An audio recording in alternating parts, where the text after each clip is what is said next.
Talking about some bullshit. Talking some bullshit. Now at this point, we don't. Are we doing the mics? Yeah, absolutely. We don't have to play with like. Are they plugged in? Yeah, they're Did you hot. plug them in, dude? We're hot, baby.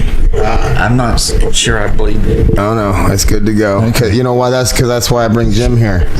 See, Jim's got messed up shoulders, so he can't drive. Right. So I have to drive his ass around. Are you tagging this onto the other video we did? Well, no, this is a separate episode. Oh, it is. Okay, this is a barbarian episode. Okay, all right. So I guess like. So we got to start from scratch. Well, no, that's the thing. This time there's no fucking rules. Now this is the start of the show, right? I didn't know there were rules the first one. Well, there's like trying not to talk. They need to know who the fuck I am. Well, no, we're about to get cooking. There has to be some parameters involved in this. The parameters we'll make the parameters as we go. No, but I'm saying we have to agree. Like they have to. Are you going to introduce? I'm getting ready to. I was actually. This is all just like. I'm just saying you can't. This is foreplay. Freestyle. There has to be some context. This is the shit that the people love. This is the stuff. They want to hear somebody knock on my door, and I have to stop everything. That's the shit they like. I should get that paid. and unboxing. I should get paid for this. You ever do that? Teaching you how to do a fucking podcast. You ever see the unboxing, the unveilings when they show just the hands and they open up? They actually unboxing. Yeah, so there's a camera set up that points straight down, and people will put the package down. Are you talking about porn? No, it's like YouTube. What are you talking about? A camera straight down unboxing like a. Yeah, you're literally unboxing shit from the mail, and people love that shit. I swear to God, I've studied this shit. No. It's the obscure on YouTube. You just brought this up. Yeah, because I'm talking about. From where? Because this is the stuff that they like. We weren't even talking about this. No, I'm trying to explain to you the reasoning behind why there's no introduction until we start the introduction. God, this is the shit that they want to see. Because we're talking about this instead of introducing me. Ladies and gentlemen, back on the microphone, hot from tearing up the stage. I would not call that tearing up the stage. You fucking murdered tonight, I did not. bro. Yeah, I murdered. Murder around here. 187 on the motherfucking. Anyway, so all right. Actually, guy that went in front of me was really good. Yeah. He's actually, everybody that went in front of me was really good. That's so funny because I love it because they're from here, so like they're close. Right, that's what I'm saying. That's what I really like. What I'm saying is they did as well as I did. Oh, absolutely. So who the hell am I? Well, I was honored to have you hit my stage. There's magic being done in that place. There's just magical spells being casted in that room every week. There were moments. I had moments of glory. See, I was joking when Zenith came up last week. One of the things that was interesting about what happened, no, was it last week? Whatever the fuck he was here. No, it was 2 weeks ago. 2 weeks ago. So when he came and did that, what it was he's trying to do a comedy act that's a balancing act between stand-up comedy and motivation. Right. And he has these videos that go with it, and then like him as a kid with the big lapels, that ha ha ha. And but the whole thing about it is I don't give a shit about his act. He's obviously on the move, so he's doing well. The thing that I found was so interesting is he did that for the first time because I film it so that he could critique it before he puts it on the road. It was born on my stage.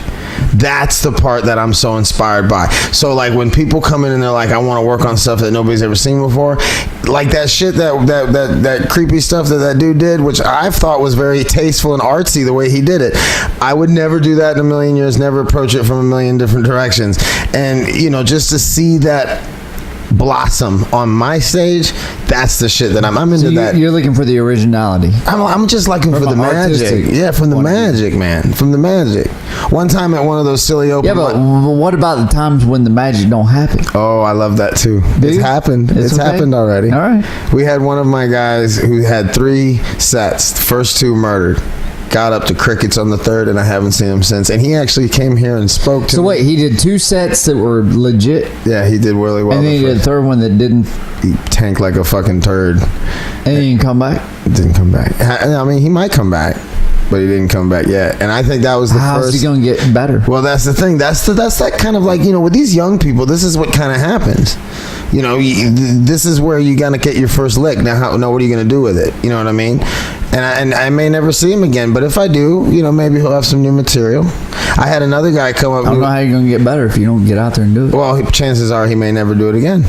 And this coming from a guy that got into it like all backwards, but well, so did I in a weird way.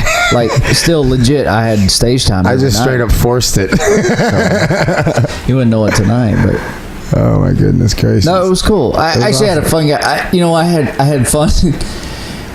I like, this is like the cruise director in me. Come on. So before the show starts or whatever, so I go into the bar, right, and I look over, I assess the situation, who's there, right, and I see the 4 veterans in the corner, and so like, bam, that's where I'm going.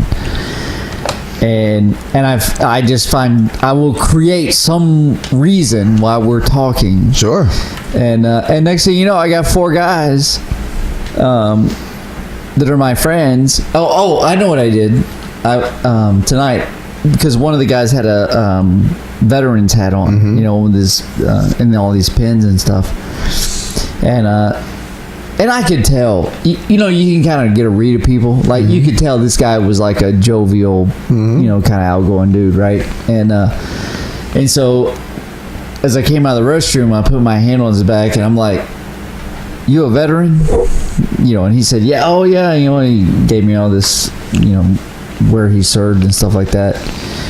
And I was like, man, I really appreciate that. Yeah. That's awesome. And then I asked the other 3 guys, and they were all veterans or whatever. And so I'm like, bartender, let's get a round of drinks here. Nice. For my friends, right? And I don't mean that that's why I do it. Well, there's a portion. I don't do it for some psychology to it, some other agenda, but because that truly does mean a lot to me. But my point is, from the time I arrive, I'm making friends, man. Right. I'm making fucking friends. Right. And because these guys wouldn't have come out and what, and so I'm like, my name's Eric or Dale, whatever I happen to be tonight. And I'm like, I'll let you know when I'm about to go on. I'm going to do some material for you guys. Right. And so the whole thing I did about the veterans, whatever. So I threw that in for those guys. And, but it got them out and they're my buddies, Yeah, no doubt. And then for an hour and a half, I sat there and bullshitted with them. Right. And it's also, one of the things that what I like to do is I go up you have the cruise history, I have the church history. So the pastor always goes around and shakes everyone's hands, welcomes them, because it warms them up to him. Right. So as like in the garden rooms, my favorite, Orlando, shout out garden room, shout out Kevin White, shout out Bill Kilpatrick, shout out Scott Orban. That's it. So when I holler at those boys and when I go out to the garden room, I love that room because A, it's got that ambiance, and B, as the people are coming in, I get an opportunity to be like, "Hey guys, thanks for coming out to the show." Blah, blah. And I go, I'm not really that funny. Well, actually, I am really that funny. And and then that way, when I get up on stage, you already kind of have like them on your side. Right. They're rooting for you. You know what I mean? I don't think I can do the garden room. Why? I think... Did you poo-poo on some politics? Yeah, no. So I don't know Kevin White very well. I've seen him on stage. I think he's fantastic. Shout out Kevin White. So he runs the garden room, right? And so I went there like 2 times, got on stage, no problems, whatever, and had some good times. And the last time I went there was this couple that clearly had no idea remotely what like the decorum is in a comedy show. Right. Like they thought we were doing like Dr. Phil, like just shout out, right, whatever you feel out, or like what is that called, the show where you shout out the word and they do that? Yeah, like the Apollo, or something like that.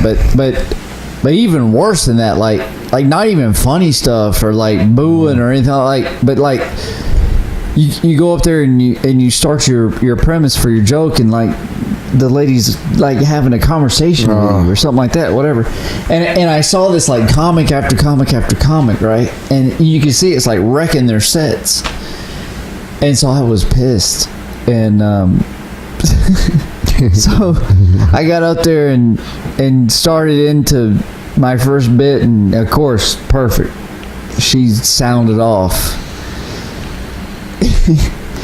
And not even like a witty nothing, like man, I really dug deep and came out with this great. I just looked at her and was like, "Would you shut the fuck up?" Nice. Literally, like, but not even like funny. No, right. Like, I got it. Like just like, right. Would you shut the fuck up?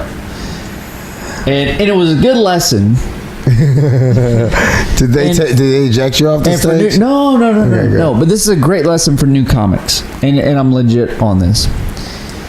Here's what you got to understand. So I'm on the stage. This couple is literally in the front row, right? So the only people that can hear this conversation is the people kind of.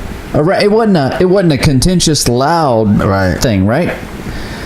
But everybody can hear me on the microphone. Right. So the same thing that gives you power can also work against you, because they don't know that these ladies have started the confrontation. Mm-hmm. But everybody hears me go at them. Right. So guess who becomes a dick?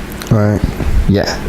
So be aware when you're having a confrontation with someone in the audience that not everybody in the room, no doubt, understands the precedent, and that is a lesson to be learned, in that sometimes it's better to be nice. Oh yeah, no doubt. It's definitely.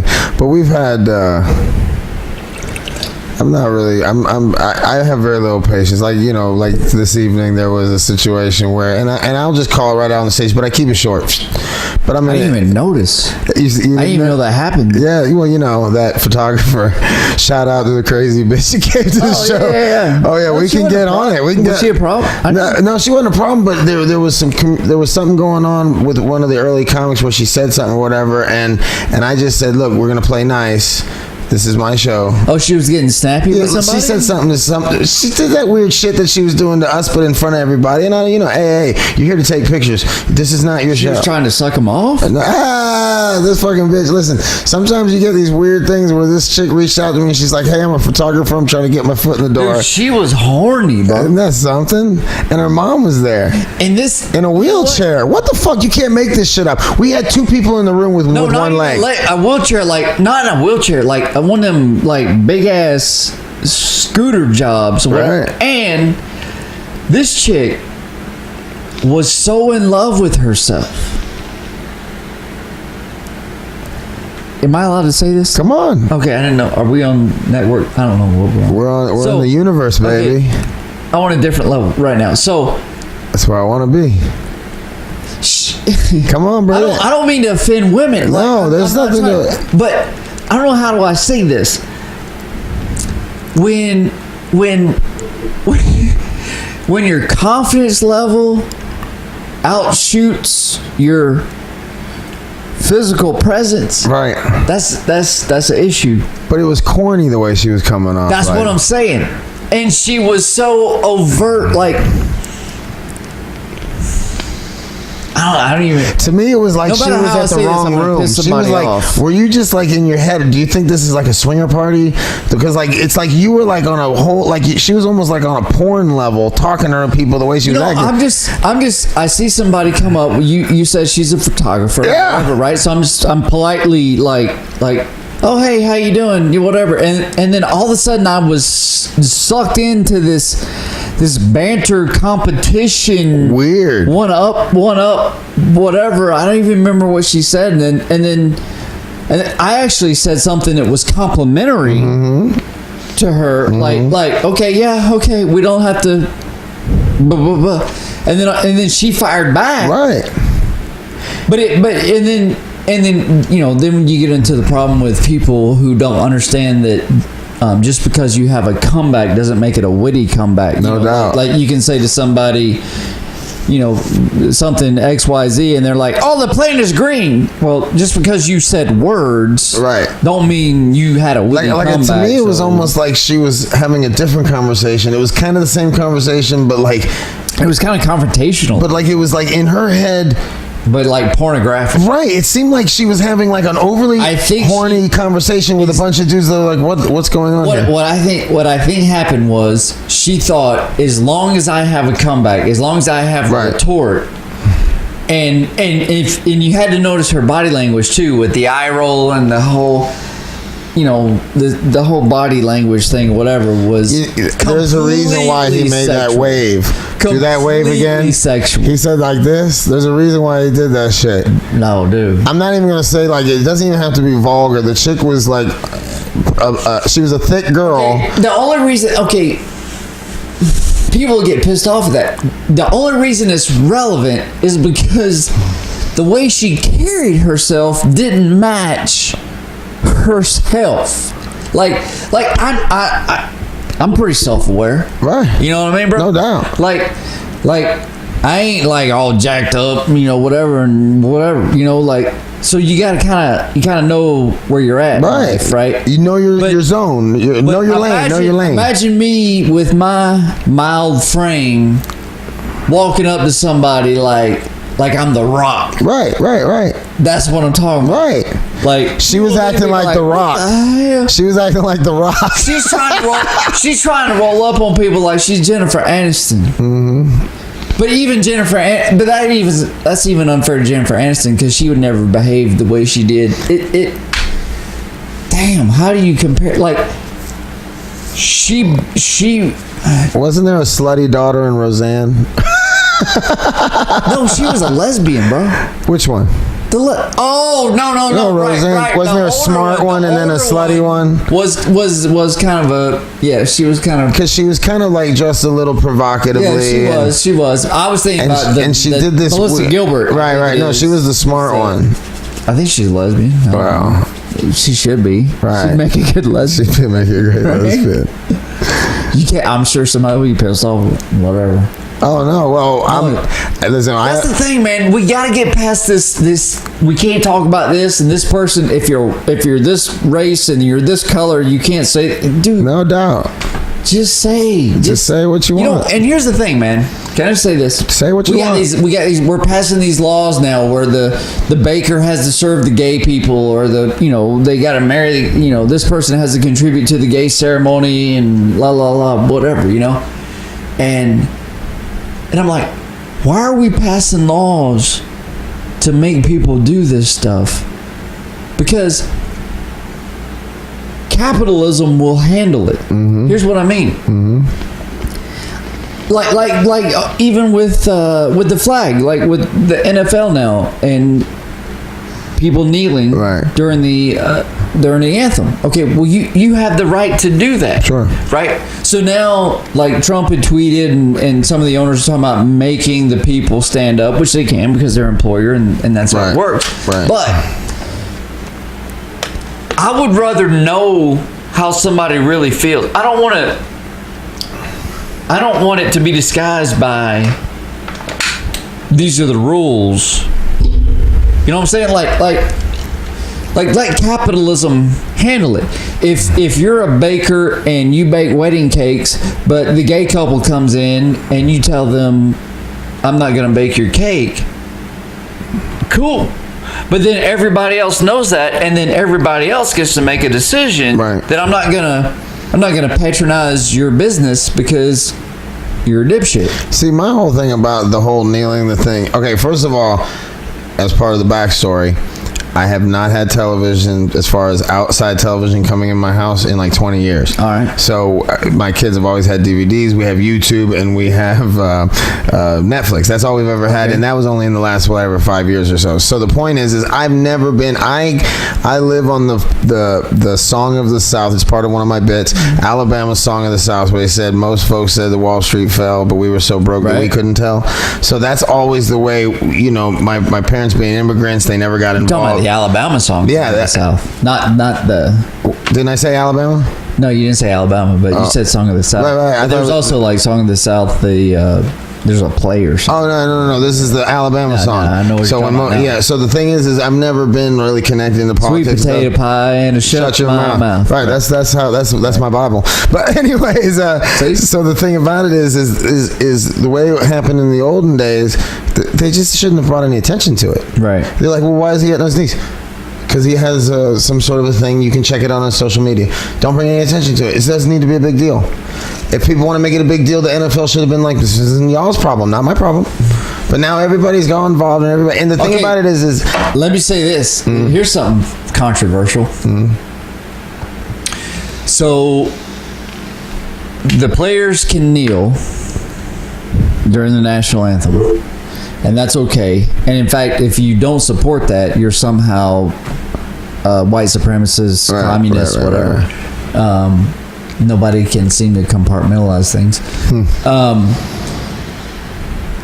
But Cam Newton today made a perceived sexist comment to a female journalist who asked a question about something to do with physicality, on the field. And Cam Newton came back with something about it's kind of funny that I'm getting asked this question by a female who's never played in the NFL, kind of thing, whatever. And was that sexist? I'm probably totally butchering it. Okay. Well, to somebody, that's a sexist thing. Seems like and maybe it is. Seems like a statement of fact. But here's the thing.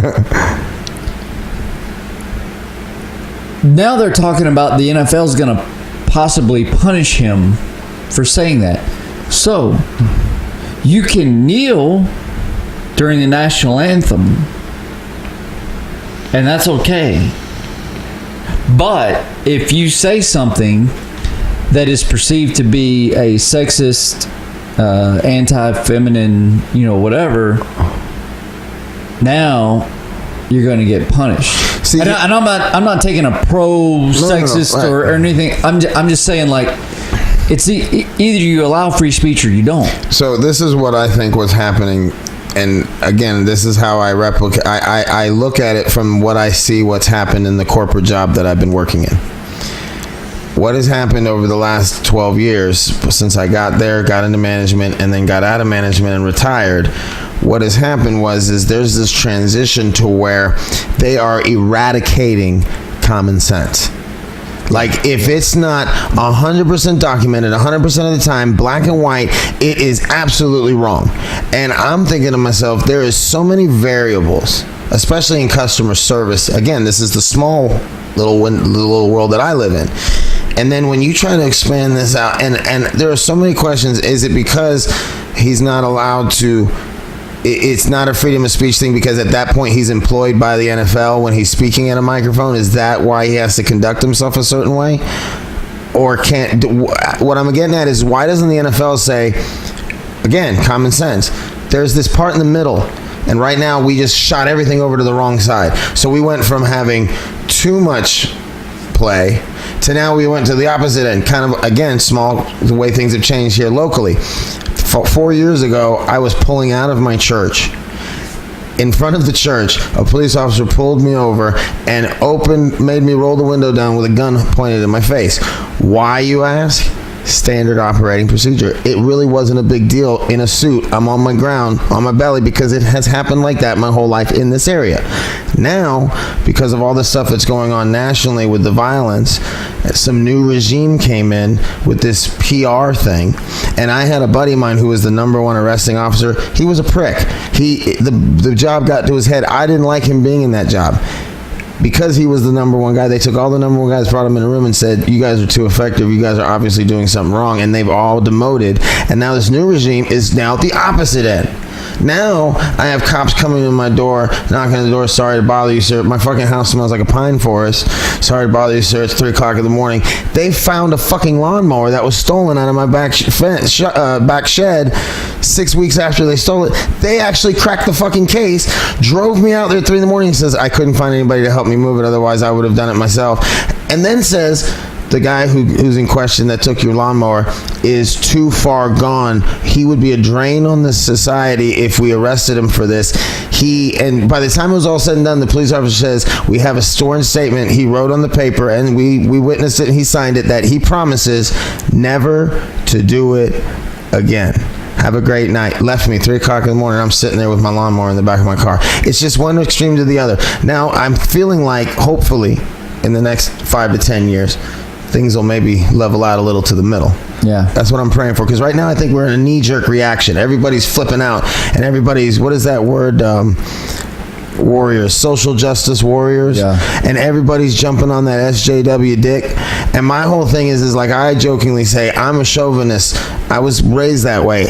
I respect the fact that we're making changes, but we have to have a little bit of, you have to be patient with me and I'll be patient with you. It goes back to what we talked about in the other podcast. Which, before we get into that, I just want to say, I have that last point about the you were going to give advice to new comics. We didn't get to that point, so I want to get on that tonight while we're doing this. But go ahead, what you were saying. No, I was going to say, like, it's like I said in the other podcast, you can have, it doesn't matter what your opinion is. If you don't have the ability to influence other people with your opinion, exactly, you're just a dick in the wind, right? You know, like what are you doing? And like that's what's happening right now in society. You know, you got this side yelling and this side yelling, but nobody's influencing. Nobody. First of all, no one's listening to understand what the other side means, and then when they do, then there's an immediate response. You know, like for with the whole racial thing. You know, like. One of the things that I see from the white side is that we have our statistics ready to go. So as soon as you get the Black Lives Matter people, which is first of all completely hypocritical, and if people really understood what they were trying to do, they wouldn't be on that train. But when you get that group versus the white guys, right, and then and they say there's a systematic issue with cops killing black people, whatever, which is a complete false narrative. But what happens is people buy into that, right? You know what I mean? And they get distracted from what we should actually be trying to accomplish, right?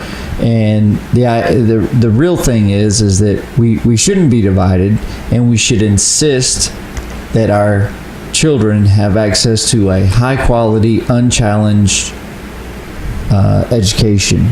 That they shouldn't have to walk past the drug dealers or the gangbangers or the white supremacists or whatever. They should be able to go and get an education and no doubt better themselves. Well, I'll tell you something else too. Like my kids, one of the reasons why I had to stay until now, and this is this is the day of my last day of work. Be very obvious that we're high. It's all good. Okay. It's all good. No problem. This is my life, man. This is you're in the Bat Cave, deep down. I say it's deep down in the basement of a big mansion. Right. Where Hollywood magic like a motherfucker. But I got a lot of things coming. There's gonna be a lot of neat people coming in. You got so many things going on. Yeah, it's all retirement, man. No, man, you're like a mover and shaker. Yeah. Well, and the thing about it too is like what my goal is if I can get with just merchandise and my kratom and the other stuff that I sell on the side. I sell a dick pill too. It's badass. Miracles. You're like a drug dealer. Yeah, no, man, it's a supplement system. It's a supplement line, and it's called Bro Science because it's only stuff I've ever used. We should tell people they need to come out and do your room, man. Isn't that great? Tell them about it. I like the comics to talk about. I didn't think I did very well tonight. Oh man, you fucking murdered. I wouldn't. There's every fucking artist, man. I tell you, I wasn't happy with myself tonight. I mean, there were moments that I had fun. Like, dude, you killed him. No, I didn't kill him. You totally killed him. I had moments, but no. Like I was saying, the guy that went in front of me, he was really good. No, I would give me a C plus. No. Yeah, that's what I would rate my performance tonight. That's because you're your own worst critic. So, come out to Orange Blossom. And if you're better than a C plus, they blow you. Guy. But no, isn't that a cool? Isn't it a cool little room, man? It's weird. No, it is. It's totally cool. I mean, and like what? I don't know. There was like 12 people there tonight. Nah, shut up. Come on, man. No, seriously. But my point is, I don't care. That's 12 people. Well, if you count the one girl twice. So no. But they're there to have fun. Mm-hmm. However many it was. It was a lot more than 12. Okay, but it wasn't like standing room only. Not yet. But my point is, the people that were there, like, if you had a good joke, you knew it. Yeah. And if you didn't have a good joke, you knew it. Right. Like, okay, cool. right? It's just got a great, and again, the demographic is right because those are people who would go to pay to go to a show. That's the age group that we're working off of, and I just love it because I also like to see. Bill Kilpatrick? Yeah. Sweetest fucking guy in the world. I only ever get to see him as an MC with a 3-minute joke because he has to do the announcements. He has to do, So I said, come on out. Dude, this fucking guy absolutely has the funniest fucking 25 minutes you ever seen in your life. He has a gay son, and he's like, the son came out. I'm butchering his joke on purpose because I don't want to fucking tell his joke. Right. But he was like, duh, we all knew you were gay. It's just... I know exactly what you're talking about. And the thing about it is he's got that Mormon, that sweet, because I had you have it, I could see it all over you. That's why I was like, when that situation happened, I'm not Mormon. No, but you were raised in a organized church kind of background. That's the thing. No, he's on a weird, different level. Can I tell you something? Sure. I grew up Southern Baptist, right? All right. That's hardcore, man. No. That's legit. Okay. So I'm 16 years old. I think I'm 15 or 16, maybe 15. We have a church lock-in. You do the lock-ins? You know what I'm talking about? Fuck yeah. So all the youth go to like the youth center and they literally lock the doors, put a chain around, couches in front of it. So you do an overnight. Right. Retreat or whatever. Yeah. Come to Jesus. Oh, first time I ever felt titties in my life. Yeah. Bro. First time I ever felt a girl up was at the lock-in. The lock-in, baby. Oh man, I was all up in them titties. All them titties. And I'm like, I think about it now, right? Like I look back and I'm like, somebody decided that they was gonna invite teenage boys and teenage girls, lock them in to an environment, and then not supervise them at all. Well, here's the thing. Because we're in church. Right. So like we're off in the nursery. Yeah. We're in the nursery so many area. nooks and crannies. And not even like hiding. Just like, hey, it's cool because nobody's paid attention to what's going on. We could hear them walking up if they came. Dude, church lock-ins were the best. Listen, I'll see your Southern Baptist and raise you fundamental independent Baptist, premillennial, post whatever the hell revelations. We were long dress wearing. We weren't long sleeve. The guys got to dress nice. The girls got to dress like. That's the best. In every extreme. Listen, in every extreme religion, the women get fucked out of everything. Holy. Listen, like if you're Muslim, right? Mm-hmm. Like the legit ones, like complete full black. It's August in damn Orlando, Florida. They out there at the goddamn Universal Studio in an all black. All you see is they're like ninjas.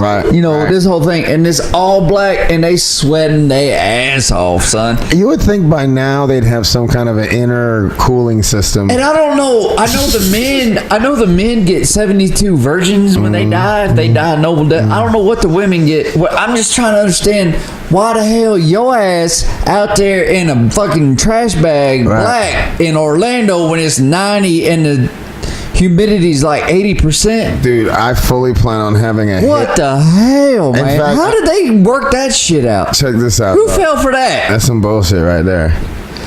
Dude, that fat ass chick that was at the show tonight, she'd been like, oh, hell to the no. She'd have been passed out. Give her credit. Give her credit. She'd be like, oh, hell, that ain't happening. Dude, she couldn't keep her belly in. What's she talking about, bro? Funny. She'll just fall out.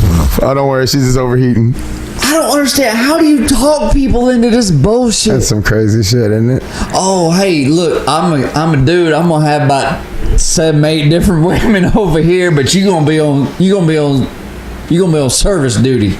You know what I mean? And you're gonna wear a potato sack over your head. Like, how the Mormons get away with that, man? Which one now? The Mormons now? Oh, wait, we jumped from... Sorry, we had to get off the Islam. Now we're going to Mormons. No, it's all... Hey, dude, if you're dumb, you're dumb. That's right, I can't help you. Listen, we would have our little fellowships. All the men would be over here. All the ladies would be over here. I'm just like, how did you sell this arrangement? Hilarious, man.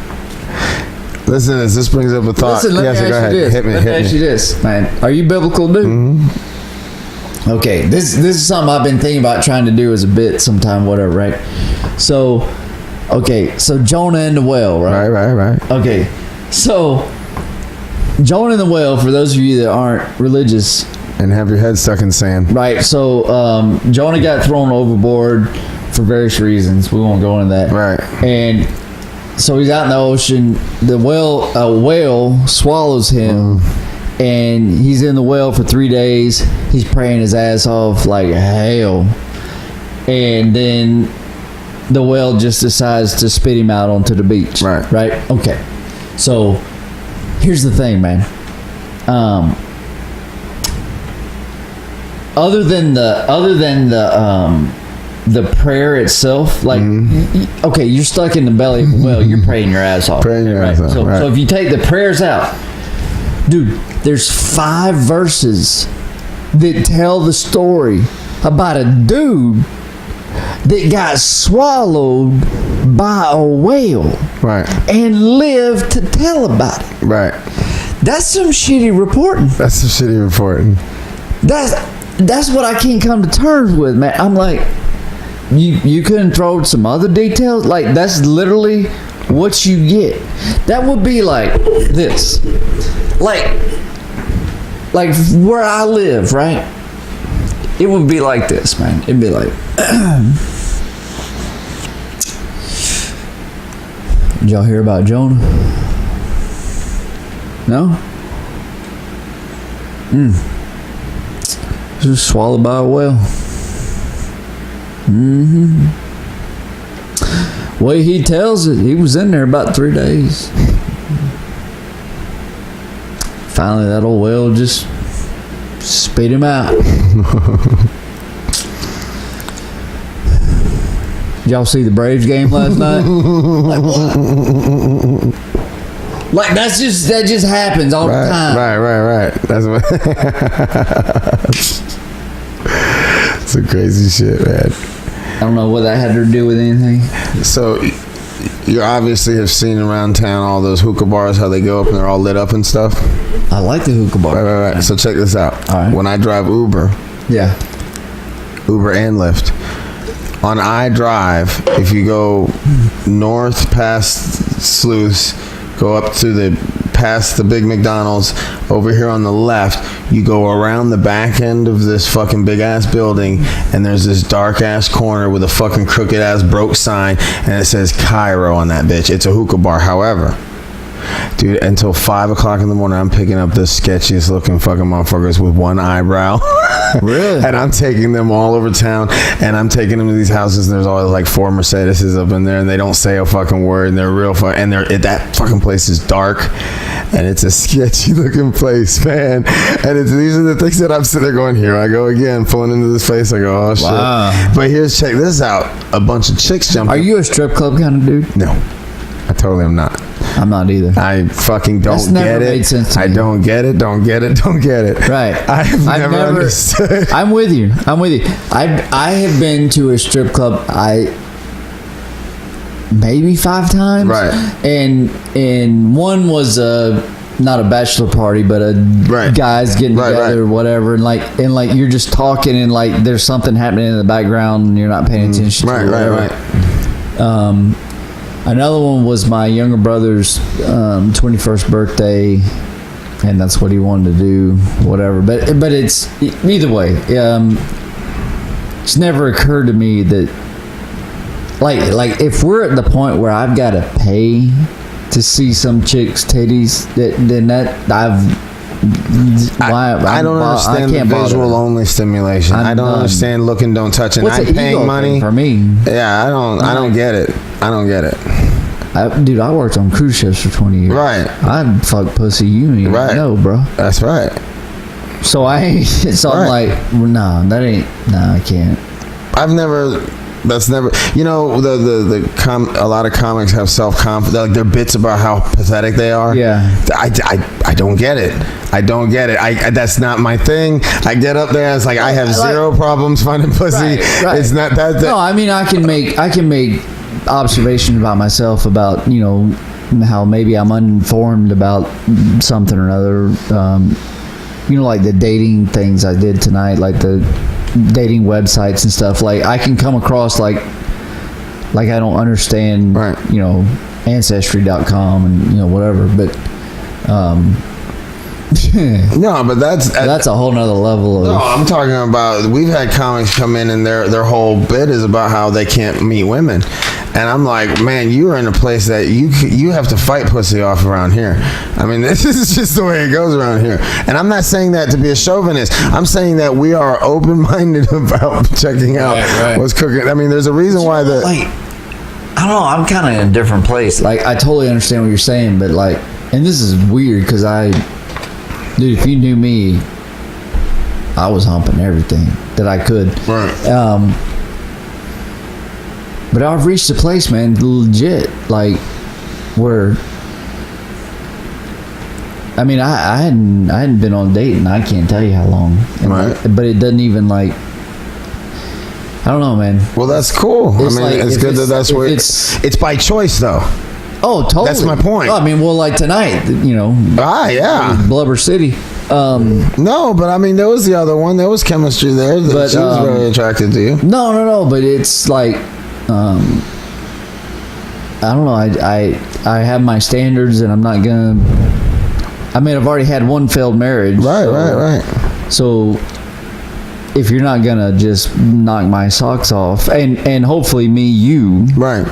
Then see, my whole thing is I was in a really amazing relationship with an amazing woman. She was a doctor, and it wasn't going to work because what I wanted to do was what I wanted to do as soon as my daughter graduated and she was off to college. I was going to leave the corporate world. You wanted that anal? Well, I got 99 problems, but hey, it's all. So it just seemed funny. It is very funny. Anytime you throw the word anal, but which I would never do, by the way. That would never appear to be a good thing for me.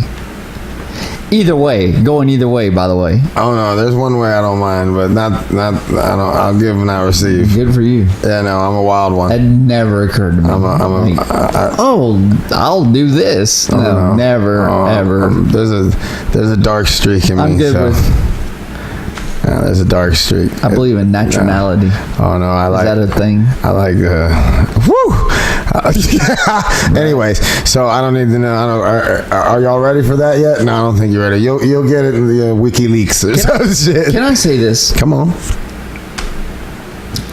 I thought we were going to get into this in the other podcast or whatever. Bring it. This is what it's here for. Right. So we have like 3 hours, so you can run with it. So look. So like, here's what I don't get. Like, I'm the most accepting person really that I know, as far as like, I don't care who you pray to, I don't care who you sleep with, I don't care what you get. Like, it literally makes no difference to me, right?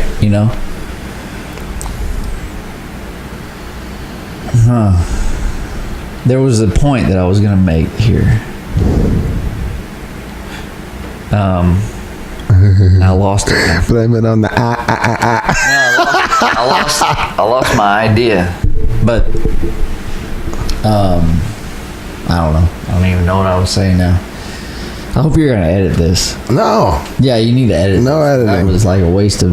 No, wait. This is exactly what they want. No, I can't remember what I was trying to say. It's beautiful. I don't even know. I don't even know what I was trying to say. So this part needs to be edited out. No, there's no editing. This is brought to you by water. Unedited, unfiltered, unapologetic. I don't even know what we were talking about.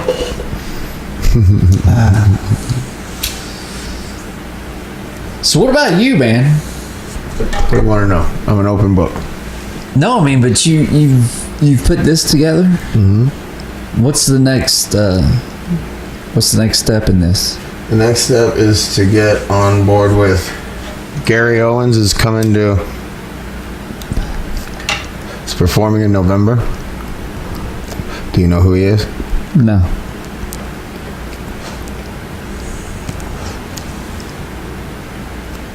When I hit my rolled cigarette. So, Gary Owens. I enjoy a tobacco every now and then. It's a good blend, Turkish blend. So, Gary Owens is a white comic with a black wife, and that's his whole shtick. Is he's kind of like what is it, Malibu's Most Wanted kind of thing. He's an awesome comic, and he's on BET, Comic View. He's on all the black stuff, and he lives in Ocala, just for no reason. He just lives in Ocala. So he's going to put on a show. There's a theater in Ocala that's a 900-seater. So he's putting on a show, and the guys over at Diamond, the ones that Thomas Mosley, who will be coming on the show soon, he's one of the guys who's doing the promoting, and so I'm going to go get in there, and I just want to meet him. They want me to sit with them in the VIP, and I'm going to go meet up with Gary Owens and just network that out. But my big plan next year is podcast like crazy, get tons of content out, and just try to work my way into the people's lives, so where I'm doing stuff in bigger rooms than maybe I'm ready for, but I've got so much fucking steam that, you know, and the fact that I'm going after it, you know, based on the idea. I want to do the live podcast next, like, you know, get like a restaurant to support it, and then we'll just have a side room, and everybody will pay. Eventually the restaurant will buy my meal, and then eventually the restaurant will pay me because I'll bring 500 people into their place. You know what I mean? Well, that's what Joe Neal does. Mm-hmm. And Joe Neal's another big step on my plan, just because I want to absorb with him, right? Yeah. But I don't mean that anything against what you do, because I think you're maximizing the hell out of what you have. It's a break. It's a magical tent, bro. It's pretty cool, man. It really is.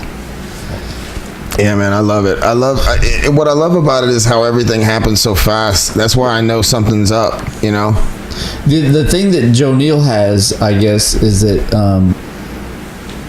the venues that he has are pretty A quality. Yeah. You know what I mean? Well, the thing is I've got Nancy Lopez, I've got the Waterfront Inn, I've got Arnold Palmer, and all I got to do is put it together with a really, really, really satin finish bow on it to when I present it to them. And I know I've got all those connections with Publix and all those different vendors, that because see, I like what he does, where he has those, like, I don't know if you bid on them or if the customers who are he has like these things, and it's like maybe an auction, and he gives them away because he has the table set up with them. I was just seeing the pictures. Okay. So I'm like, because I've done that event planning and catered all the parties around here for 12 years. So I've got all these little final detail touches, ideas that I know how to do. So I can go, and with my sales pitch, I can go to Edible Arrangements. I can go to all these different venues. Here's what I see in Joe Neal, in that separates him from other people that try and put rooms together. For whatever reason, he doesn't screw around with half-ass venues. All his venues, I've done 2 of them now, are like nice. You want to go Sunday with me? Yeah, I'll go. Cork and Olive?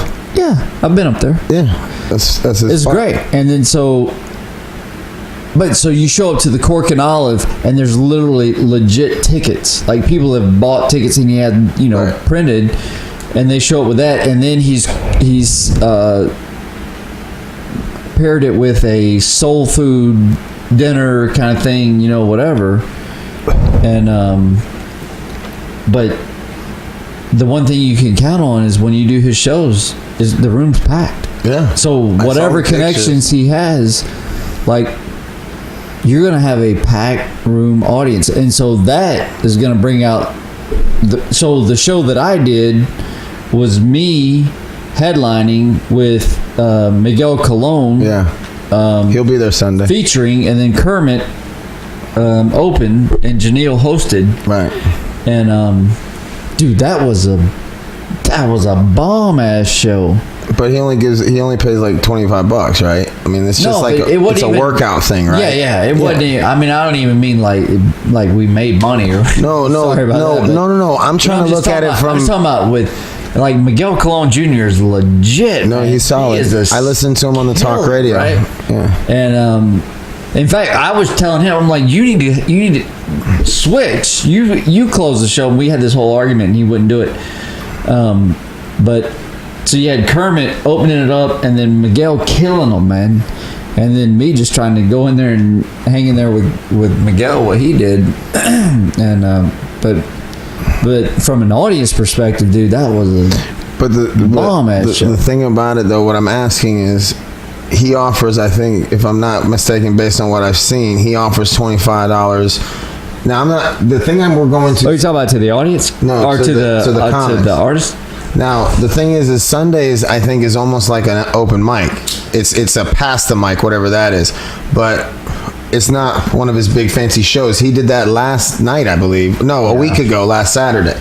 So the thing is what I want to do is I just want to meet him and I want to talk to him. So I'm going to go out there because I've been fucking messaging him, and he's been messaging me back. We're open to conversation, but it's just like, it's time for me to work because now I'm getting I never had a problem with I think Joe Neal pays both times I've performed, he's paid me. And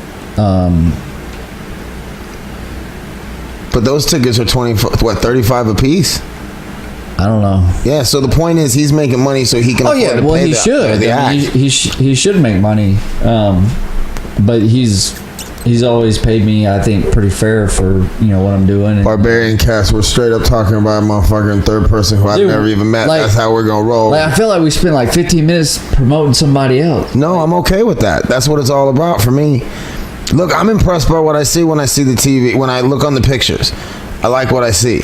And that's the thing, like I'm like doing something special down here, but it's kind of like podunk, and I have both ideas to do both. If I could do it once a month, I'm going to do it once a month in the Urban Room. I want to do it once a month. Whatever you're going to do, just do it right. No doubt. You know what I mean? But that's why I want to talk to Joe Neal, because it sounds like he's doing it right. That's what I'm telling you. Like, you're going to get a higher caliber comic even for free. Like, okay, if it's I think it was Saturday night that I did the thing. So if it's Saturday night and I'm trying to figure out, hey, where I'm gonna get some time tonight, right, and I can pick between these other places, the only people that's there is the other comics going up, or I can go to Lake Mary and hit that place up and it's gonna be packed out. Where the hell am I going? And it's a mature crowd, the crowd that you want, no doubt. Yeah. So I'm gonna go up there Sunday night. So you're definitely, I can go down, pick you up, and we can go up with my. No, you ain't going down and pick. We gotta meet up, man. You ain't going all the way down. I don't know anything about it. To me, Orlando is Sanford to Poinciana. No, man. You're going east from where you're at. So you just want to meet there? Yeah.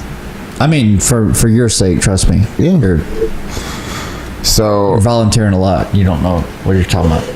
Well, the actual honest is I was gonna already be driving down there all day, so I'll probably. You would have to go south to get. Yeah, but I'll probably be Ubering. I'll probably be Ubering in Disney. Disney I Drive is my hotspot. Not too far from me. So that's what I'm saying. It wouldn't be no big deal. Whatever. But actually, if we meet up there, then I wouldn't have to drive you back. That's true. That's true. So, dude, man, I get these fucking people. Sometimes I get these guys, and like different cultures. What's the weirdest situation you've had in a Lyft Uber situation? I picked up this chick from a castle, and I took her to another castle that was like a couple miles away. But where the hell is there a castle? These communities, like Disney, multi-million-dollar communities, like with these huge. Oh, you mean figuratively? A castle. Well, I don't know, man. These fucking houses. I thought you were legit talking about like a castle.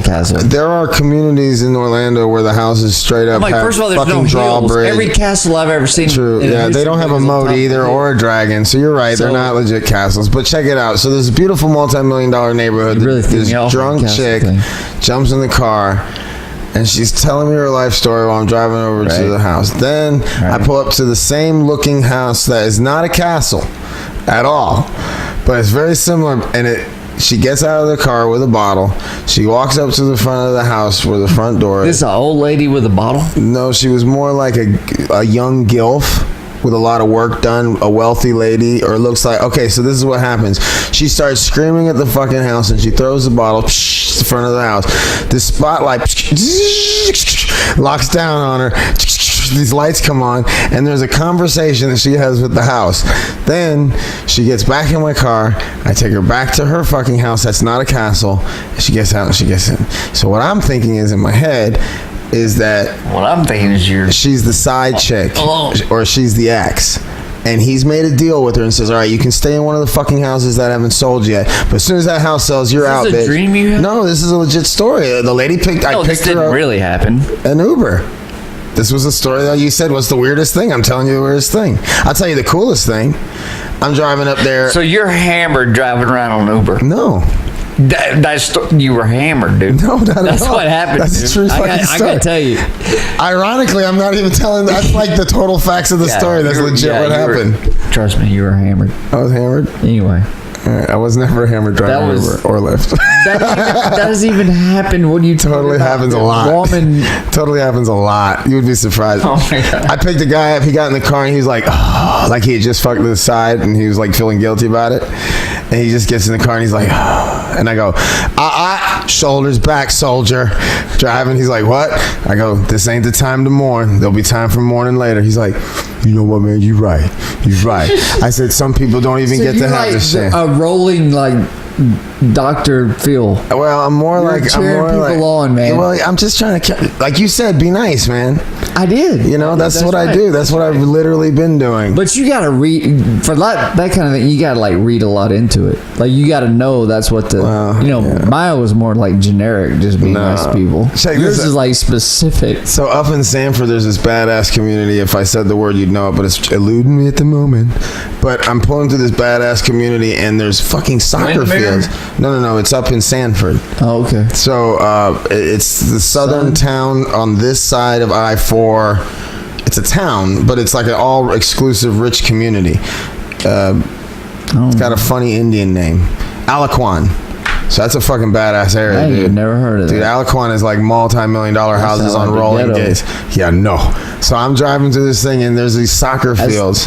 Listen, I picked this guy up, and he has this stunned look on his face. He gets in the car. I go, hey, man, what's going on? He's like, oh, I'm like, you all right, bro? He's like, I'm sorry.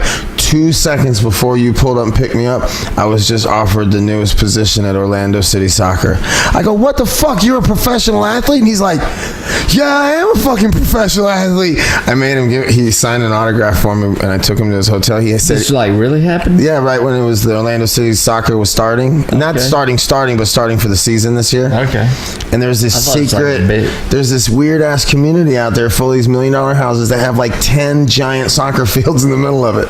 What the fuck, dude? That's some weird shit. Have you ever seen Medical City? I don't even have a clue. How long have you lived in fucking Orlando, dude? Like 3 years. Dude, Medical City is this weird fucking place in the middle of fucking nowhere. I drove this guy home in the middle of the night. He lives in apartments out there. Anyone who, his wife was a nurse. So it's like 7 giant hospitals that built this futuristic thing where people live on site and you work there, you live there.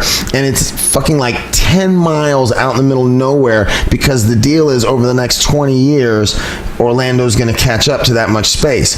But they built this shit where you're like driving and it's like the lights, vroom, vroom, pitch black. Vroom. I'm like, dude, where are we going? He's like, trust me, you'll see. And in the distance, I see this fucking glow. I hit the top of the hill, dude. It looks like a futuristic space station. I'm like, what the fuck is that? Gigantic, white, futuristic, angly buildings. And you're pulling up. You know how you have those... What were the lights going by you? Because you're driving down this major highway, and it's like this giant highway. Yeah. And there's those 2 lights on either side. And it's pitch black on either side. That's different than every other interstate in the world. It's weird when you're driving 10 minutes and you don't see any lights on either side because it's all cow pastures. I thought you said you could see them. They were going by. No, you're not understanding. And when you're driving in any part of anywhere, you see city lights, you see windows, you see buildings. Yeah. There's nothing for 10 minutes but those fucking lights. And I'm like, dude, where are we fucking going? He's like, trust me, you'll see. And out in the middle of nowhere is this fucking city. It's all hospitals. Right. So I dropped him off, and what's tripping me out about the place. So this really happened? This is real fucking Uber stories, dude. And you know how you have those crosswalks like on iDrive on iDrive where the people drove out to the middle of nowhere and there was all these hospitals? Yeah, it's Medical City. You can look it up you can Google it. Dude, Were you high? No. I know you've seen Polytechnic whatever on I-4. Oh yeah, I've seen that. That's that a bitchin' badass. It's cool. That's a crazy fucking spectacle. But that ain't out in the middle of the desert. Dude, it's not in the desert. It's out in the middle of nowhere. Whatever you said, bro. There's an exit from the fucking airport. And it goes where? To Medical City. There's a giant VA hospital. There's a giant cancer hospital, but it's all like bright white and clean, and it's bright, like lit up. It looks like Vegas in the middle of nowhere. Okay. It's wild, dude. Okay. There's 8 hospitals in the middle of nowhere. Okay. Swear to God. What's the rest of the story? The rest of the story is when you're driving up, you have these giant parking lots. Letdown. No, it's not. You know those crosswalks? It is by the build up. It's the way you're fucking doing it. If you just stop fucking interviewing me. Yeah. The crosswalks that people walk across. Oh yeah. They're out 5 miles out. Oh my God. 5 miles out. You don't mean in the middle of nowhere? Serious? Just fucking crosswalks. Oh my God. That don't go anywhere, dude. Wow. That lit up. Woo, we waited for that. You know, go fuck yourself. That shit is funny. But that's my Uber stories, man. I got a shitload of them. Dude, over by where you live, there's a resort. When you pull up, the guard shack is a fucking hologram. She comes out, hi, welcome to such and such. And you're like, what the fuck? And you're looking at her like this, and she follows you. Can I help you? Where are you going? And I said, I'm going to such and such. I'm picking up for Uber. Wait a second. Enjoy. And then I didn't pay attention, so now I drive by and I'm looking. That bitch will peek out at you when you drive by. Hi. I'm like, what the fuck? It's a hologram, dude. It's Dude, don't let that shit happen in Polk County. I'm telling you, bro. Dude, imagine somebody be humping that hologram like a son of a bitch. Hey, imagine Polk County when those Amazon starts flying those drones in with the packages. They backwards, bro. Remember? Amazon's gonna start packaging shit on drones and shipping them all over the state. I can't wait to see, because South Marion County's the same way. No. I can't wait to see it. No. How many are gonna get shot out of the sky? They said no, that ain't happening. They still got people riding around them pickup trucks with them Confederate flags on the back. Here in the villages, they got them with a little neon light inside the rim.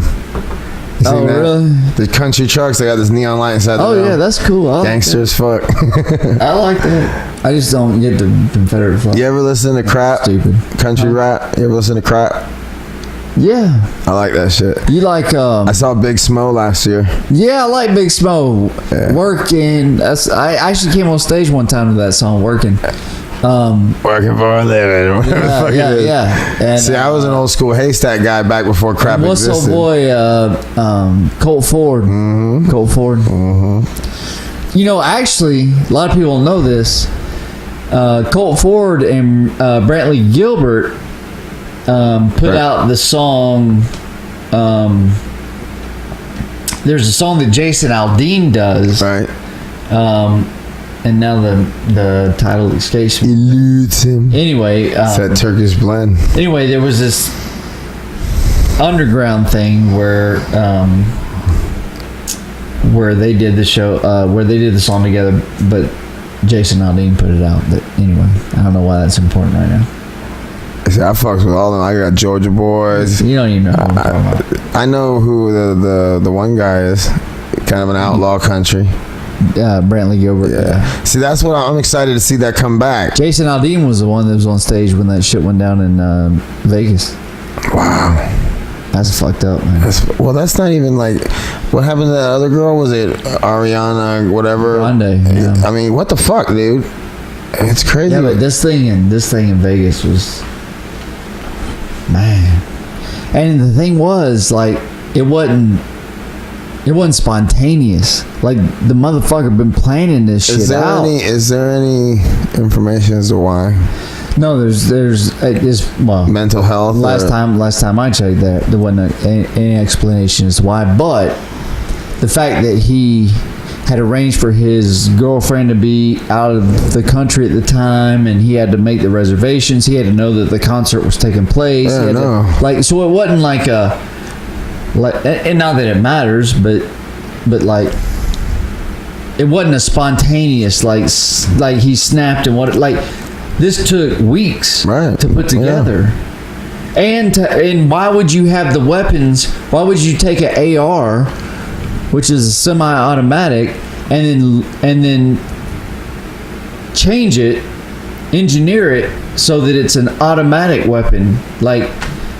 Well, that's not too uncommon. I know a lot of guys who do that. You had to be evil, like some way, way back, bro. Because this took some time. It just it makes no sense to me. I don't understand. And I mean, it's the senseless stuff, and it's on such grand scales now. It never used to be so. I mean, I remember when those guys dressed up in armor plating and took over that block in L.A. and they were shooting it back and forth, and they had better weapons than the cops, and the cops fixed that fucking problem quick. But it's just crazy that that was years and years ago, and it's like that seemed like there was like, wow, that was like the first time I ever remember something that grand happening. And now it's like becoming so senseless and crazy, man. Right. So dark. Yeah. I mean, what are they trying to do? I don't know, man. I think that I really honestly think that we don't interact enough. I think that's what happens when people get socially isolated. I agree. I think our digital communities are leading to that, and there's less personal interaction. And it's like I talked about in the other podcast that we did, like I really think it really comes down to personal interactions. Right. And that's how you learn about a person beyond the stereotypes and all that, just literally by, I know a gay person, or I know a Mexican, or whatever.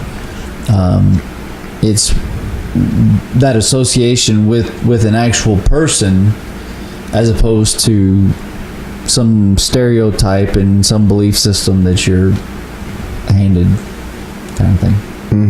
No, you're right. That was deep. Yeah, that's what it's for. This is like a combination barbarian / third shift red eye. Yeah. It's gangster. So now what we're going to talk about? Let's talk about something different. All right, let's talk about something deep. You want to go deeper? No. I don't care, whatever. But so there's talk. Okay. That the polar ice caps are melting. Okay. But here's the trick about it. The reason why it's such a crazy problem is because apparently all these damn woolly mammoths died in this one area that's under so much of this hard pressed ice that it's like petrified. Okay. If it makes it to the surface, it will let off some crazy kind of methane gas that will completely tilt the fucking scales, and everything will go to shit. Okay. And that's like when you ask 1,000 scientists involved in it, what is the likelihood? They all look at you and go 100%. Okay.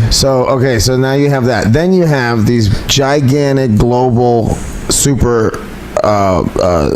forces like Russia, who have some sort of an agenda going on. I'm not saying anything to start panic because I am so out of the loop.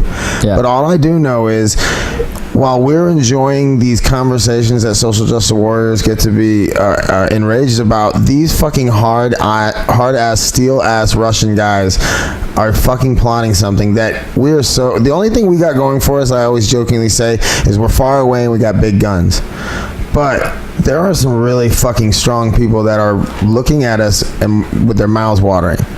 So, which fucking and there's like a couple 100 giant asteroids that come within so many, like a danger zone that pass right by us. So, which and what depth do you want to go, and where do you want to go? Because there's all kinds of things going on, and again, I think the place you go was not mentioned. I think right now, what's more urgent than the North Korean situation? Right. Well, that's when I say superpowers. See, to me, and I can't even completely wrap my head around why this exists. How could this have happened? How is it? And I guess because he is the almost out of control third party of China and Russia. Am I wrong? They have nothing to do with Russia. Well, now wait a minute now. You say that, but there are North Koreans in Russia right now working the mines. They are in a fucking town in Russia. They've been there for 5 generations. No, they think they're North Koreans in North Korea. No, but they're very much their own country, and they have some ties to Russia but they're actually more dependent on China. Okay, well maybe that's the connection. Russia, China is the connection. North Korea. But supposedly in the last 2 or 3 days, China's cut off their relations with them as well. Which ones? China with North Korea. Okay. Yeah. And so now the crazy guy's getting let loose. So, but the problem is that it's increasingly putting a hardship on him, and I think the rhetoric has been such that now you've created a situation where it's a who's got a bigger dick kind of thing. Like there's this I went back because, again, I don't ever like to take someone else's word for things. So I got to thinking about JFK during the Bay of Pigs when we had Russian nukes sitting on Cuba, 100 miles off the coast of Florida. And so I was like, I wonder how JFK handled it. And so I went back and checked on YouTube and listened to the way that he gave his speech and everything. And it was funny to me because he said everything that Trump said. He just said it a whole lot cooler. Right, no doubt. Or not cooler, but more presidential. Without the rocket, the insults, rocket man, whatever. And not that I disagree with President Trump's positions so much, but sometimes when he starts talking in that way, it's kind of like, just be more presidential, whatever. He's such a hard head. But talk about bipolar. But I think this guy in North Korea is a problem, man. I really do. And see, the thing that I get confused about is it is a problem because we, as the United States, would have to roll out our big muscle and go out there and knock them around like we did. We fucked up. I know it was an ugly situation, but we more or less bullied the Middle East. I mean, I don't know that if there was anything that I ever heard of that we might have gotten some. There was real shit going on out there, but it seemed to me that America was in control the whole time. I mean, again, I'm out of the loop, but it seems to me, is it because he's a problem because America will have to roll out their mighty might, or is it because he's a problem because he's so out of control he might do something crazy before we have a chance to stop him? Or yeah, the problem is that first of all, you're talking about a guy who actually claims to be a descendant of God. Right. Okay, so there's that element. God, I would think the son of God would be better looking. Who has nuclear weapons? Right. And that's the game changer, right? And then the problem being that they're so close to Seoul in South Korea, which has 20-something million people. Right. I think it's the third most populous city in the world. And even North Korea's artillery shells can hit that town. So, it's not necessarily what North Korea could do to the U.S. It's what they could do to Japan, to South Korea, right, in those areas. And so, whatever you do, you got to take you got to do your best to take those options off the table. No doubt. And I think Trump's just going to, if it comes down to it, I think he's going to annihilate everything. See, here's the other thing that I'm wondering. I'm wondering if all of this isn't part of the plan.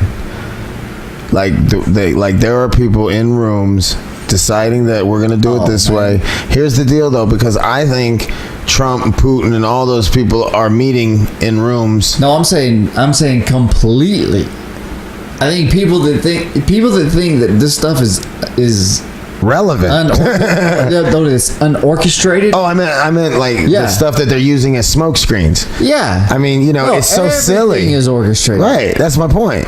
So and for sure, Donald Trump, not the president, but Donald Trump before he was the president, was not a man to be fucked with. I mean, he was a legitimate, razor-sharp businessman, and who has business with all these fucking people. I mean, why isn't it that if he has hotels out there and he has all this other stuff, and if he doesn't have his name on it, he has interest in it, who's to say that he's not having It's just like they're having a table dinner and they're like, isn't this hilarious? I think this is what I was going to talk about earlier. I think you just reminded me that just because I support the president, I'm not a racist.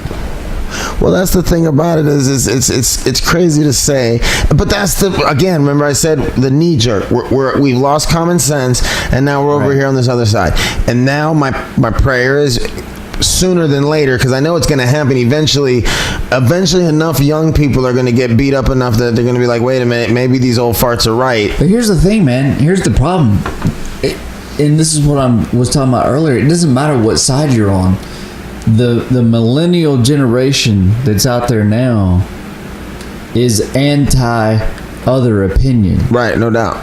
So people don't want freedom of religion or freedom for religion. People want freedom for their religion. Mm-hmm. People don't want freedom of speech. They want freedom for their speech. And when you speak against them, now that becomes offensive.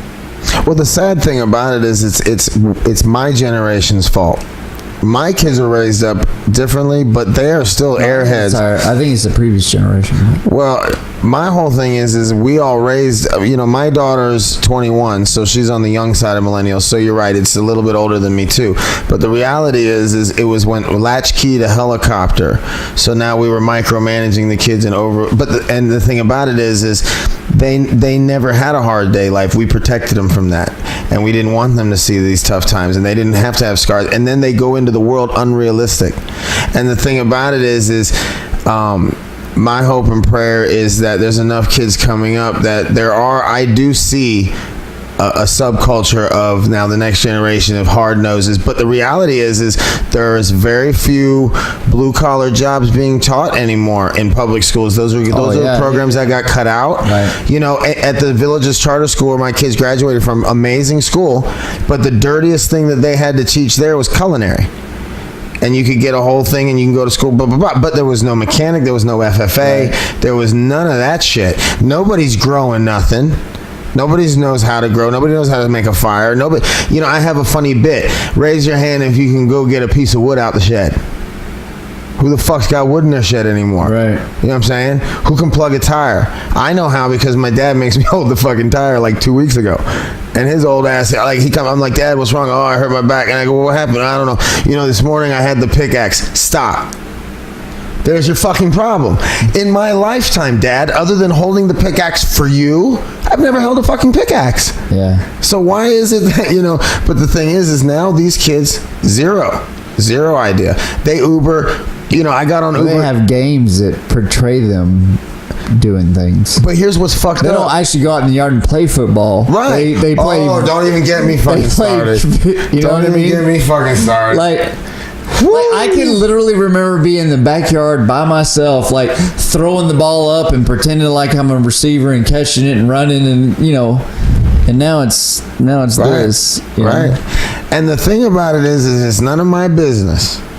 But when I see these fucking Comic-Con kids, when I'm taking them places, and I see what these videos, when you go on YouTube and get in these rabbit holes, there's some weird encrypted pagan shit going on in this stuff, and this is just fucking downloaded hours and hours and hours. Anything you do that involves you dressing up like a character in a movie or something like that, you're but no, I'm even talking about these weird, these where it's like this Egyptian thing with an eagle head and these weird symbols. The record is saying if you dress like a character in a movie, you're done, dude. You're not dating Princess Leia. Right. I'm just letting you know. Right. I feel you. Your girl's gonna be more like Jabba the Hutt. Right. But she's gonna have them pigtails and you hold each side. Oh. She may have been taking photos. Right. That was wild, man. So I think I'm gonna have a conversation with her if she calls me and reaches out to me about it, and I'll be like, look here. Okay, we gotta if you really want to do this, I'm interested. Fine. You have a nice camera, fine. You want to come out and take pictures, fine. Here's the trick. I don't care if you fuck everybody in the room. I don't care if you want to be a little sleaze, but you gotta just dial it down a notch. Dude, she was on high octane. Don't be such a spectacle. Wow. I'm the spectacle, goddammit. The people on the stage are the spectacle. You laugh. She was taking photos and she was She took a selfie, dog. That's what I'm talking about. Who the fuck hires a photographer and they take a selfie? But it's not just that she took, like, you would have to actually see, like, it was a process. It was and there was, if a look could be like rated R, that's what it would be. I told you it was a weird thing, man. Yeah. It's like somebody pulled her out of a swing party and put her in our room. Yeah. It's like she was all horned up in a weird way. Right. But not somebody you would want. I'm telling you, they're all crocodilios. They're all her and mom. No. You know what's a great thing about being bipolar?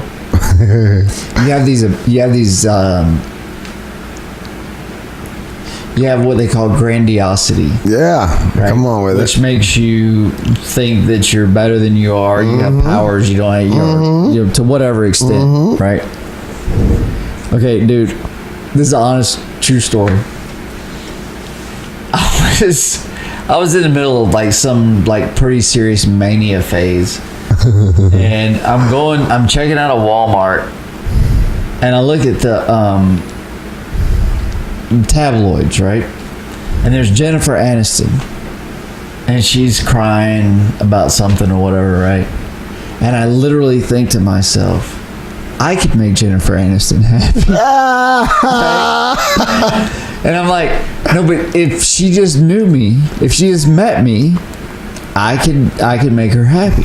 Like, but not like a funny, like legit, like this is what's going in my mind. Right? You had your mind wrapped around it. So I drive home thinking, I need to reach out to Jennifer Aniston because none of her Hollywood guys can help her. So clearly I'm the solution. And I like look up Jennifer Aniston Facebook, you know, like I'm gonna contact her, you know. But in my mind, so that's legit in my mind. But at the same time, you know you're fucked up, right? Like it's like dreaming, and the dream feels real, but at the same time, you know you're dreaming, right? So all this stuff is happening for real, but at the same time, because I've experienced it before and I'm prepared for it or whatever, but I'm like, yeah, dude, that's crazy. Hey, have you ever done a sensory deprivation tank? Yeah. I got one. I got a guy. Yeah. In Orlando. Well, actually more like Altamont Springs. They're torture, man. No, they're wonderful. No. You don't like the coffin-like experience? No, that's not my thing. Yeah, but they have the seashell one. Yeah. The clam.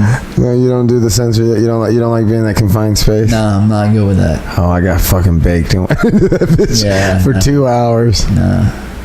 I was on some astral level shit. Right.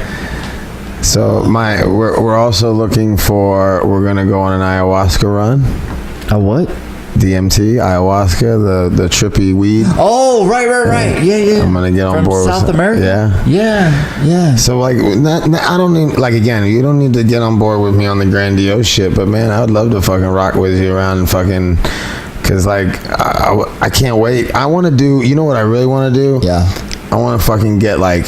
Go to Jackie Knight, get a few strong, even like Gina G, and put them in a round table and do a podcast like that on her stage with Jackie Knight and the X, and just fucking wow out for like 2 hours. Do you know I was on Jackie Knight's stage when when the whole club got ran into by a car? Oh my God.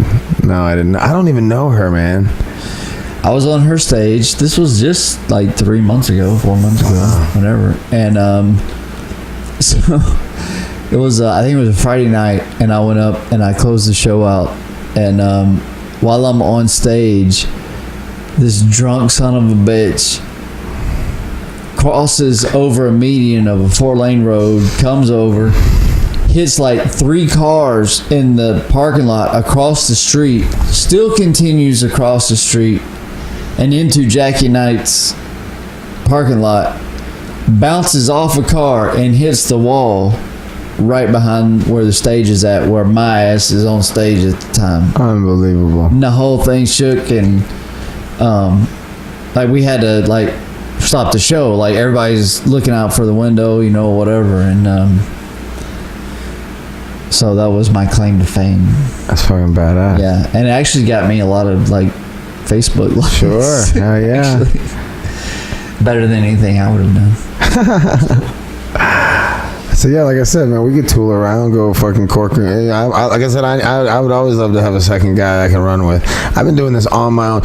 I went from January till May, and I had this thing where I worked an 8-hour shift, slept for 5 hours, drove until I could sleep for 5 hours, and then work an 8-hour shift.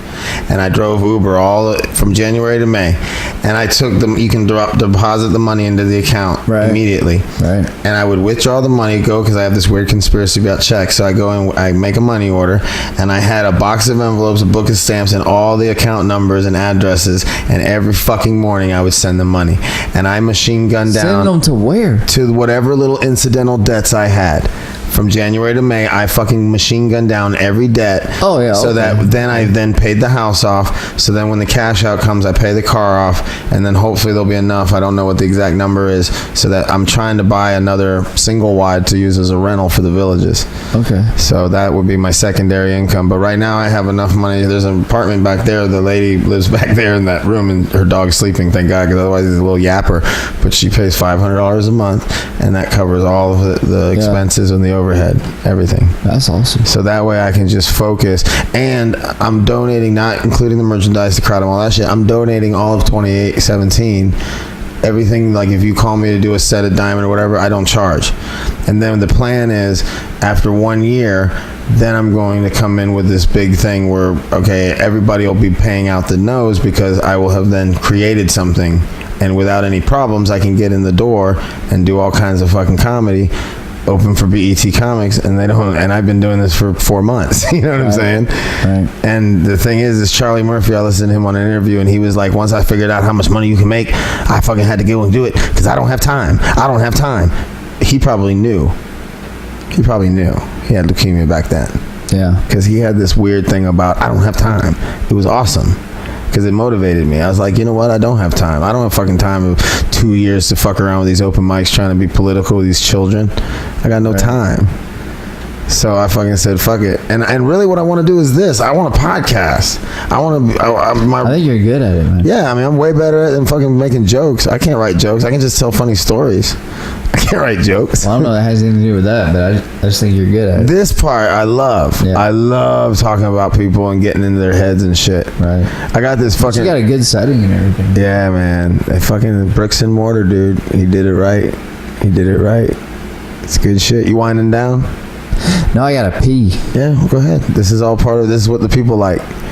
I ain't doing one of them like porno things. No, all you gotta do is get up and walk through okay. You know, and nobody sees you. Nobody's going with me? No, well, no. Okay. I mean, actually Dale might go with you. I ain't trying to get one of them operations. No, man, just go through the left side. No, that's the wrong left side. The other left side. This side? Yes, sir. Oh yeah, I got you. And then straight through the door to the right there. Yeah. You gotta talk about shit while I ain't. Oh yeah, no, we'll definitely be talking. So it is currently 2:08 in the morning, and I have to be to work at 6 a.m. so I can have my final day before I retire. Tomorrow's my last day. 11 years working for Publix supermarkets, and I have not a single bad thing to say about it. I loved what they did for me, but the direction of the company's changing, and I just don't feel like I fit in anymore. I'm kind of like the old, I jokingly say I'm like the Tickle Me Elmo doll. I was hot that one time in life, in that history, in that chapter, and then after that things change, regimes change, policies change, and I just felt like I didn't want to conform. So now I'm out at 3 o'clock in the afternoon. I will be done for the day of my last day, and I will be retiring completely off the grid, and then I'm going to focus on creating this new thing. So that's the vision. So universe, I hope you're enjoying these barbarian episodes. This is the weird, the late night, the uncut, after the show, after the drinking, after the prescription medical marijuana and the Turkish blend, after all the fun stuff, after the wind down, and we bipolars, we get juiced up, man. We don't sleep. I don't sleep very well. So, I mean, you're going to be catching all kinds of weird, I call these third shift red eyes, where it's like Barbarian episode meets third shift red eye. Third shift red eye will be coming soon, more elaborately. I got amazing plans coming. But I just hope everybody's enjoying these. I hope they're finding it informative. I hope people are getting something from it. Not just the obvious stuff about working with comics and being funny, but, you know, the layers of stuff that go on in people's heads, the direction that they want to go, the decision, the aha moments. Those aha moments are just tremendous. The messages to the universe, the idea that somebody might watch this now, 5 years from now, 100 years from now, to think that this all might happen. That feels so good. Sounds like what's happening, player? Hanging out. Oh yeah, he's back. Look at him. I can't believe that. Isn't that something? That's good shit. Talking like him. Yeah, man, you gotta do it. I got so much to say. There's so much shit rattling around in my head.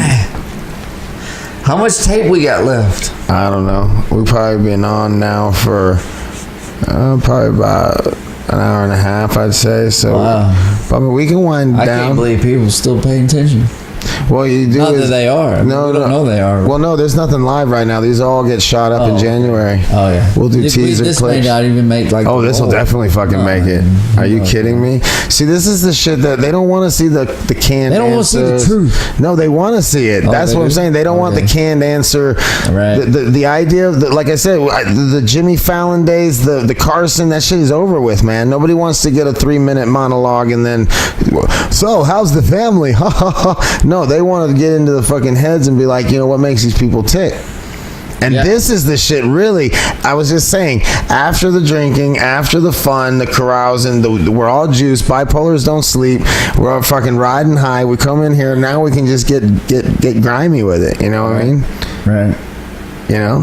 Yeah. But I figure we'll just fucking talk for maybe another 15, 20 minutes. Because I got to be to work at 6 a.m. Okay. So it's 2:15. So my last day of work, folks.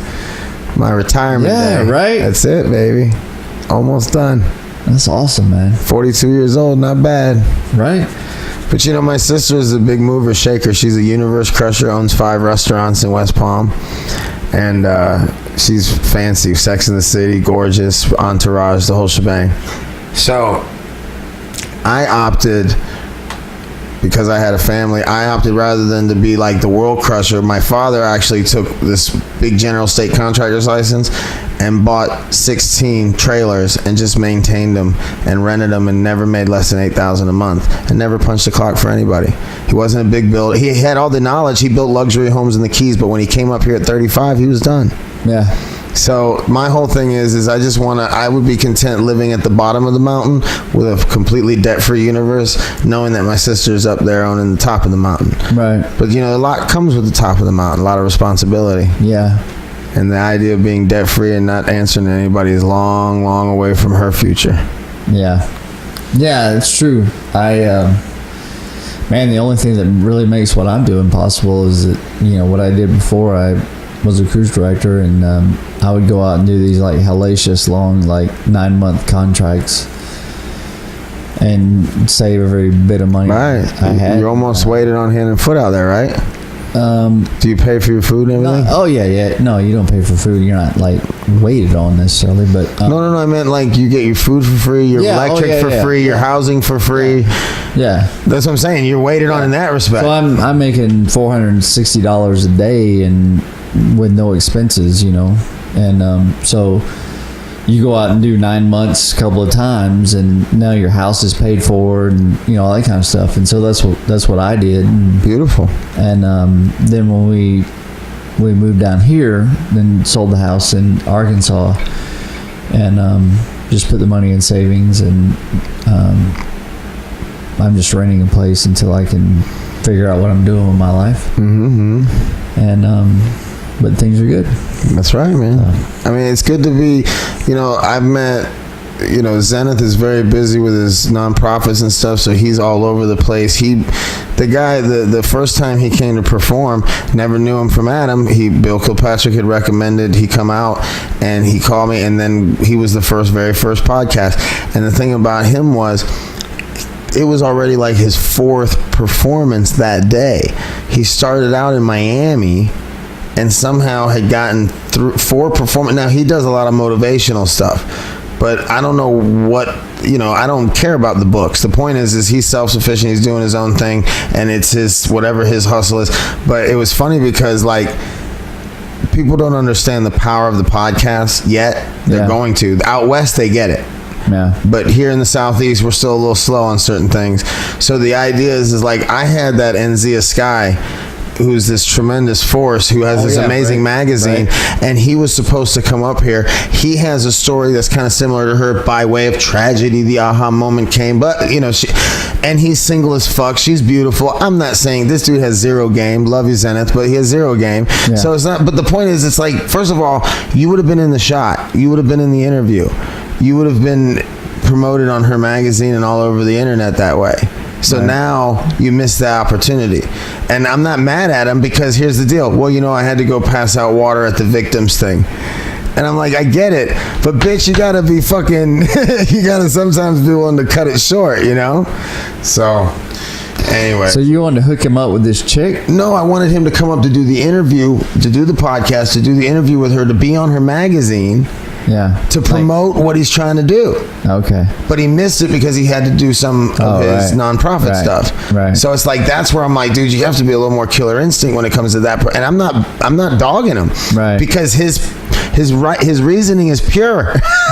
I'm the one who's wanting to fuck it up. Hate him. No, I'm just saying I'm just saying you should have come up and done the interview, because you might have even gotten some exposure to a grant, If he had any sense and it was a decent person, that's what you're saying. Mm-hmm. Yeah. Right. Sometimes the big picture is right. Yeah. He's a moron, is what you're saying. No, I love Zenith. He's good people, and he's doing some shit. Dude, Zenith is awesome. Yeah, no, he's doing some shit. Yeah. He's doing some shit. Yeah. All right, man, we're going to wind it down. Okay. So, you want to say goodnight to the universe? You got anything you want to say? He's gonzo. I'm content to move on to the next phase of my life. Okay, I want everybody to back up the last 3 minutes and put on slow-mo and focus in. Oh my God. Focus in on my homeboy. Watch him just melt down in front of me. I literally put his ass to bed. I put him to sleep with a bedtime story. All right, guys. That was funny. 2:17 a.m. We are out. Love, peace, chicken grease. We're out here. God bless. God almighty. Say goodnight. Good night. That was funny. I probably did kind of melt down there. This dog, I watched it. Well,